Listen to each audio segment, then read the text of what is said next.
Welcome back to I'm Still Here. I'm Larry. And I'm Heather.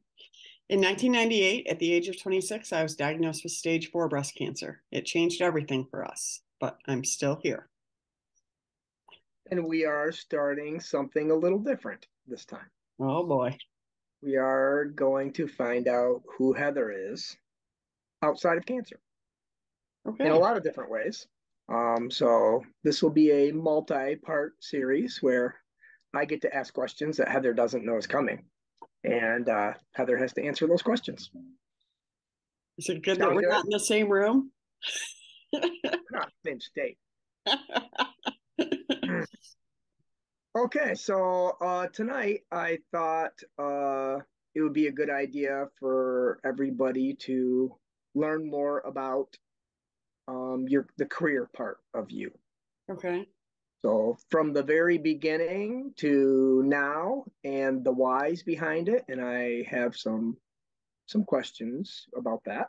Okay. Why don't you first kind of start us off, go all the way back to choosing a career in college and that. Talk to that a little bit. Sure. So when I was in high school, I I met a there was a kid who went to our church who had Down syndrome, and I just always thought that was kind of interesting. He was really interesting to me. I just kind of loved him. He was the same age as my younger brother, and sometimes our families would hang out too. Um, so when I started in high school trying to think about what I might want to do, I don't know who set it up. I would guess my mom probably had the idea, but I ended up spending some time my senior year of high school at our what kind of our education center for our kind of that school for kids that had impairments that you didn't see at regular high schools or whatever. And I was with a teacher who she taught kids with autism, but the thing that was really awesome about her was she was like, let me show you not just my job, but let me show you all the other jobs that are here. So I do kind of thank her for that thing because of course, I mean, my dad was a teacher, my mom was in computer programming. I knew what being a teacher was, but I didn't know about a lot of other jobs like that. So that's where I learned about being a therapist of some kind. So I met speech, OT, and PT, and OT being occupational therapy. So then we just started looking at like what were the requirements for schooling? What did that look like? What was the differences in the jobs? If I'm going to be really honest, I needed no math at all to be an OT. That was part of the draw. I didn't like math at the time. But also, when I started looking at it, it just felt like I could be a little more creative. Being an OT, not so focused on just kind of the mobility aspects and things like that. So I went to Western. There were 3 OT programs in the state of Michigan. I went, and there was Eastern, Western, or Wayne State. I decided to go to Western. I got into the program my junior year. And so I have a bachelor's in occupational therapy. Okay. Woohoo!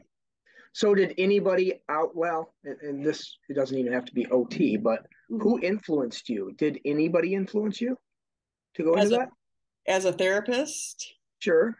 no.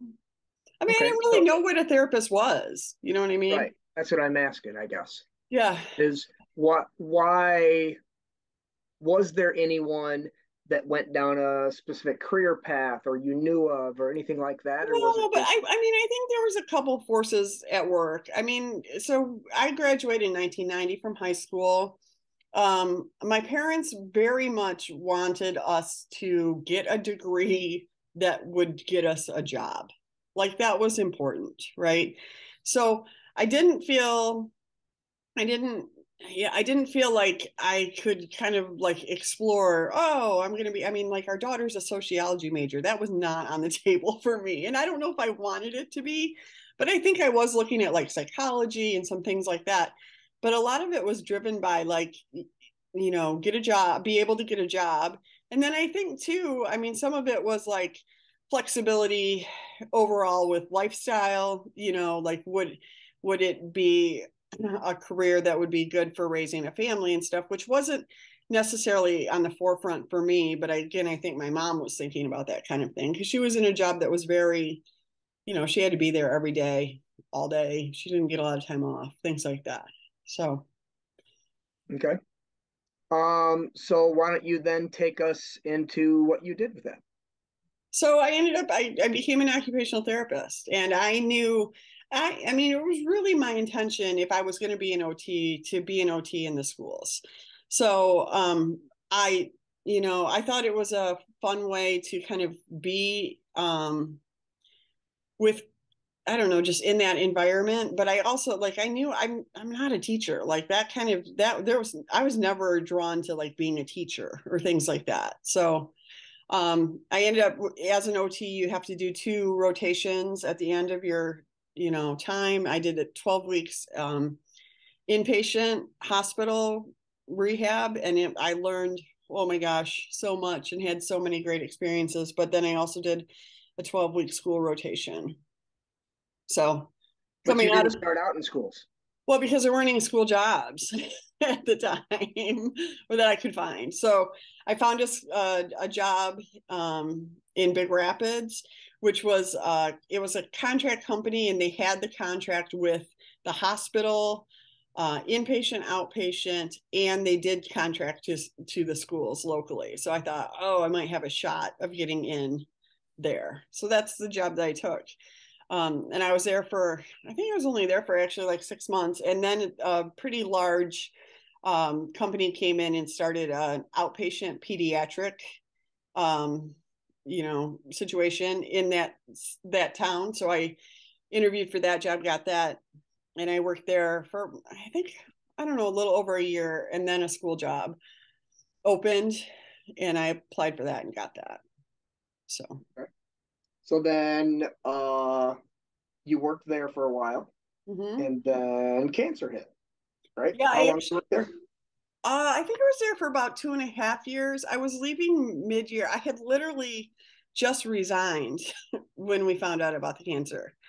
And I had resigned to take a job, kind of a similar job, but closer to home. So a lot of these jobs go by counties, intermediate school districts. So I just was moving from the ISD to our south to the one that you were actually a part of. And we knew that way we knew we'd have, similar vacations and all that kind of stuff.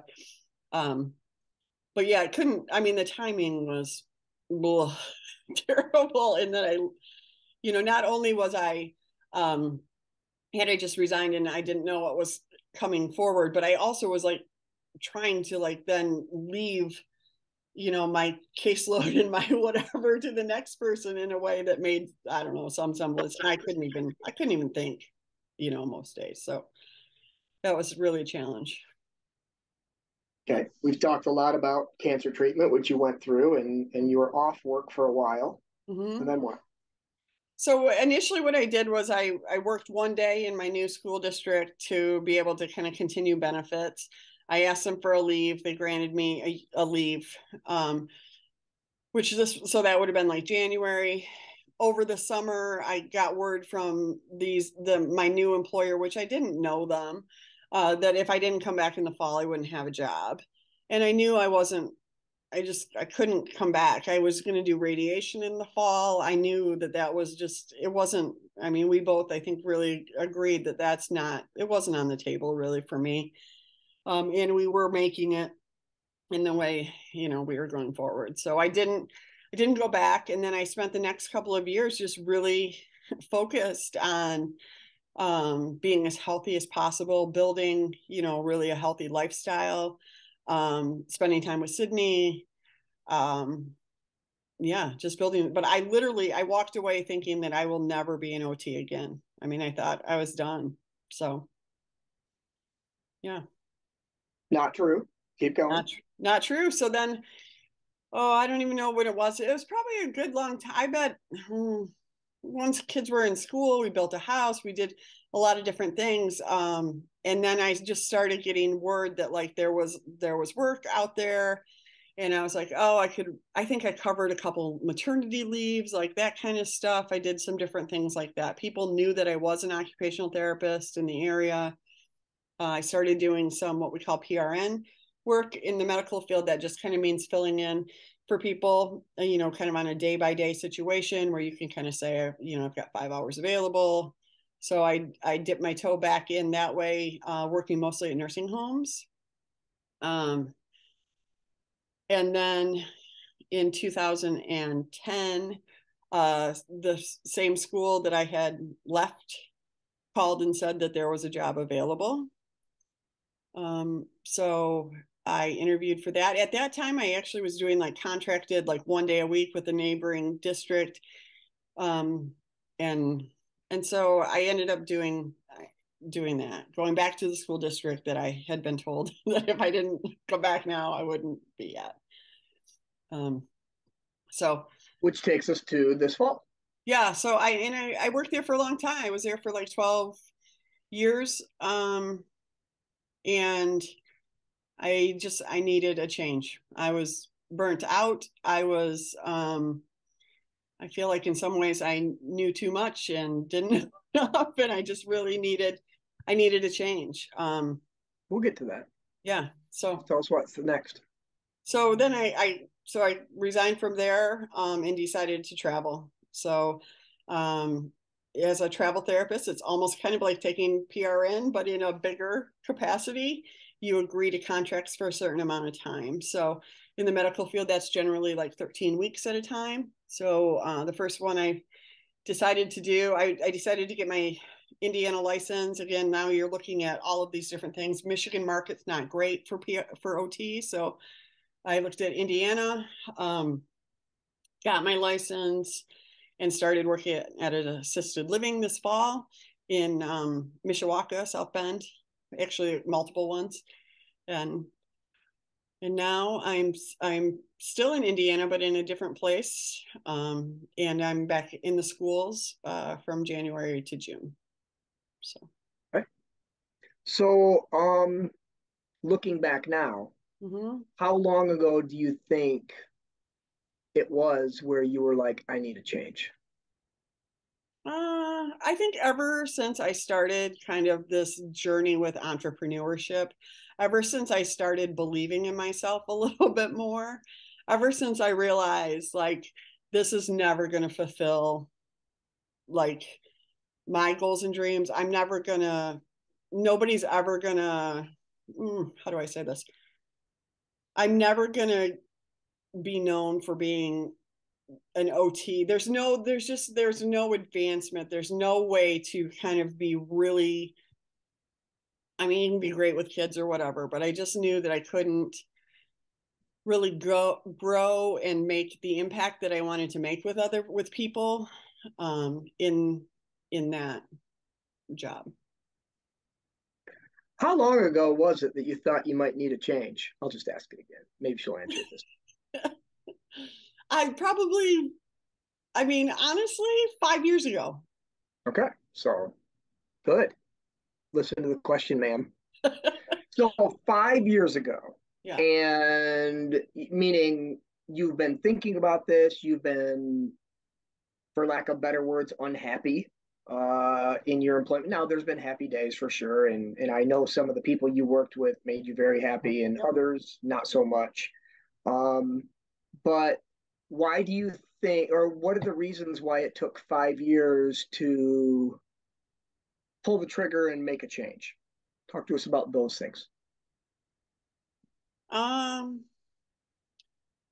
hmm. Honestly, because there's two things. One, I didn't I didn't know if I could bet on myself and make it happen, right?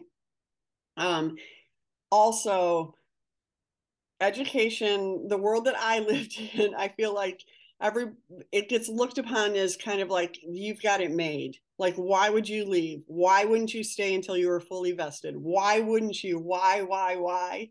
All of those questions from other people, and just the assumption that I would stay forever, right? Until we retired, kind of thing, was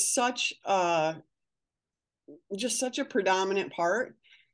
It took me a lot to go, this might be right for you, but it's not right for me. You know what I mean? And times 1,000, like, you Right. know what I mean? And I don't know, there's a certain amount of, I don't want to say guilt or whatever, but sometimes people will be like, whatever, do it for the kids, which I'm like, I can't be there for the kids if I can't be there for me, you know?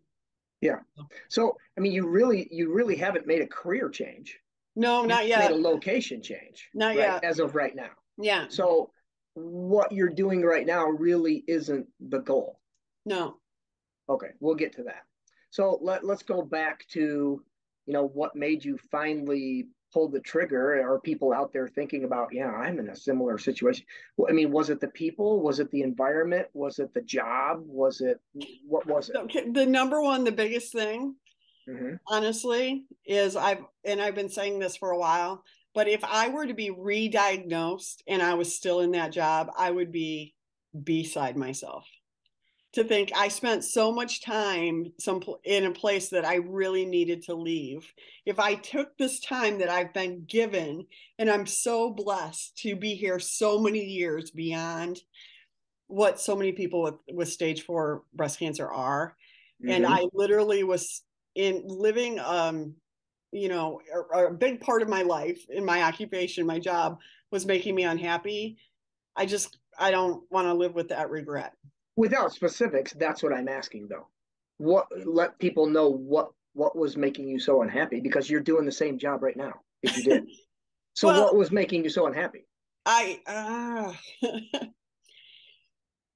the difference right now is that I'm in charge. I get to call the shots. I get to negotiate the contract. I'm respected for who I am, the experience I have, the things that I'm good at. People, I literally every day right now, somebody's like, "We're so glad you're here." I hadn't heard that in years.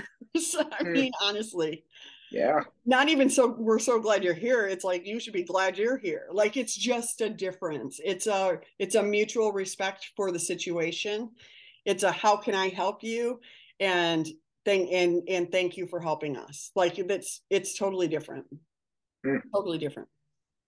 So I realize this is not the end goal of what you're doing right now, and to let Yeah. people know that it. And we'll get into that. But what what was the scariest part about pulling this first trigger and quitting your job? Because that's scary. It's super Quitting your scary. job is scary when it paid well, reliable, all of those things that people often want. What was the scariest part about quitting? Yeah, I think it's all those things. It's the oh my gosh, I'm giving up a reliable income that frankly I'm probably, I could sit there until I retire, um that was the scariest part, the financial part of it, I think, you Mm-hmm. know. And I don't even remember. Did you have a job before you quit? I think you did, or you were Yeah, I on had that my path, license right? before I quit. I mean, Okay. and again, and even that, like I heard rumblings that I like, left them in a lurch. But of course, I had to take care of myself. I had to Yeah. know that we were going to be okay financially. So Mm-hmm. Um, do you? I know there's no way to really answer this, but I'm interested in your thoughts on it. Um, Looking at pre-cancer to now, what if you never would have got cancer? What do you think about your career path, or changes, or similarities, or maybe you I just have don't know. no I clue? do think I mean, I think there probably would have been a dissatisfaction at some point. I just feel like, you know what I mean? I'm in a career that, like I keep talking about, limits growth and opportunity. Like you don't just keep moving up, right? It's very much yes, you can take different paths and things like that, but you either become some sort of a manager of a place that I don't want to manage, or you do what? I don't know, So I think there would have probably been some dissatisfaction at some point, for Do you sure. think that would have happened earlier, Well, maybe, honestly, though, if like you without the were had your cancer, health the whole time? I mean, without the cancer, Yeah. I'd have 30 years in. I Oh, could be right. retired and be Okay. starting something new. Sure. You know what I Do you mean? think you ever would have made it that far? I'm saying. I don't know. I don't know the answer to that. I think it would have probably been a lot more likely, but I don't know that. Hmm. So, is this a midlife crisis? I think it's a midlife opportunity. It's really a two-part question because what is a midlife crisis? I was thinking about that today. I think for me, I've thought about this a little bit too. A midlife crisis, in my opinion, is actually that I am in a point in my life where not everything involves taking care of somebody else. And then it gives me the opportunity to think, what do I really want? Like, Well, I think what? that's a big part of midlife crisis going, oh, I'm not a spring chicken anymore. I want maybe all of these things. I'm going to do it. I I don't think even that's when think we say people midlife crisis, I think there's a certain amount of that, but I think for women, it's also just like maybe a few things have been taken off my plate where I'm not so freaking scheduled all the time. I'm not so this and this and this that I can go, I mean, we've alluded to some of this too. Like, who am I? And what do I love? And what do I want to, how do I want to spend the rest of my time? Right? What? you're not John Valjean. You just, Oh, no, I'm sorry. who am I? No. Okay. Oh, But Lord. you made it sound just like that. Who am I? Okay, so now let's go in the future. Let's Yeah. let's look at we've kind of discussed where you've been, some reasons why of that. Yeah. Um, and I kind of I don't exactly know how to ask this. I'm going to ask it and then this. What is your dream way to make money? Mm. I was going to say job, but that's not. I don't think It's that's not a appropriate for job. you. It's certainly Right, not a job. right. What is Yeah. your dream way? Yeah. And I maybe think, it's not even focused on money. To be fair, well, I no, mean, it's a part of it, yeah. hopefully, but yeah. Yeah, I think it's to live in my story. I mean, and to help women with cancer and women who want to transition into their best lives. It's all of those things. It's writing, it's podcasting, it's speaking. It's really owning kind of my story and the challenges that have been presented to me, and hopefully being able to help other women because of them, right? It would helping them on a one-on-one or a coaching thing be or I don't know if I'm a coach. I don't know if I'm a coach. I I like big group type of things. I like speaking. I like writing. you mm, know, I'm not super sympathetic, empathetic. That's what scares me a little bit about coaching. I don't have a lot of bandwidth for or kind of, excuses. And I think you handle that type of stuff way better than I do. Um, so, yeah, I okay, think. so speaking, I understand that that means Mhm, going to groups and telling your story or motivating or these kind of things. I get that. Let's talk about writing. mhm. Writing what? Well, I mean, writing, I'm working on another book, um, which is it's interesting. It keeps evolving, and I keep wondering like why it's taken so long to get this book proposal done. But I think it's Have you because been working on it a while? yeah, probably. I mean, a good year. I've been working on it. I Mm-hmm. mean, I can't whatever working, but Mm, definitely still. yeah. It's been on my list, and it's been things I've come back to fairly regularly. But I think what has changed for me is realizing that as a woman and as I go through life, that I get a lot of inspiration, and it helps me a lot to hear from other women and what their stories are. And so when I first started with this book, I assumed it would be specifically for women with cancer, but now I'm realizing that cancer might just be the challenge that I have dealt with, just like addiction or whatever, right? Circumstances. Right. So I'm trying to kind of figure out what that looks like in terms of the audience, and what, yeah, just kind of where that is. And So when will that come out? the proposal, you put me on the spot. Yes, I am putting you on the spot. I Yes. can have the proposal done by the end of my spring break, which is April something, 10th. Whoa. So Okay. In a proposal, because for us people who don't know anything about books, that is what? What's Proposal a is kind of the outline, the beginning writing, the ideas, the marketing, the kind of the whole, all of that, like who I am, why I am qualified, and also here's a glimpse of what I'm looking at. But what I'm realizing too is I think we can all be our own worst critic and keep, you can keep going over and over, but sometimes you just got to get it out and then flesh it out later. So Yeah, I mean, the truth is, I think you probably have a lot of books in you, yeah, but you're trying to maybe put all of them into one might be true. instead of, hey, write the first one, which leads to a second. I mean, you've Yeah. already written one. I shouldn't have said write the second one, which the Thank you. third one, etc. But Yeah. yeah, okay. So, what would you say? And this again, I think it goes for everybody out there, whether you have cancer. Cancer is a non-factor in this one, but Mm-hmm. wanting to take the next step, and it doesn't have to involve burning the boat, but Yeah. wanting to take that, Yeah. what's the holdbacks? What challenges people to I gotta do this type of thing?